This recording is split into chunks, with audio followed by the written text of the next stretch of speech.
objetivo del Centro Auditivo Carolina Navasquillo en Carlet es ayudar a mejorar la calidad de vida de personas con pérdida de audición, mediante un estudio completo previo y una adaptación personalizada con un continuo seguimiento.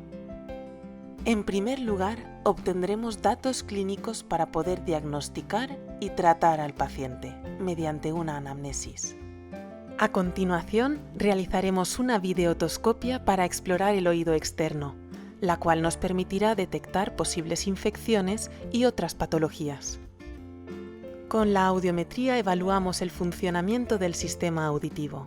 Nos revela si hay alteraciones del sonido o del sistema nervioso, lo que ayuda a definir el tratamiento a seguir. Según la pérdida de audición que hemos obtenido de las pruebas anteriores, haremos reuniones periódicas para la adaptación y ajuste de las prótesis auditivas, que ayudará al paciente a oír y entender mejor, mejorando su calidad auditiva y por tanto su calidad de vida. Infórmese sin compromiso en nuestro centro. Estaremos encantados de atenderle. Le esperamos.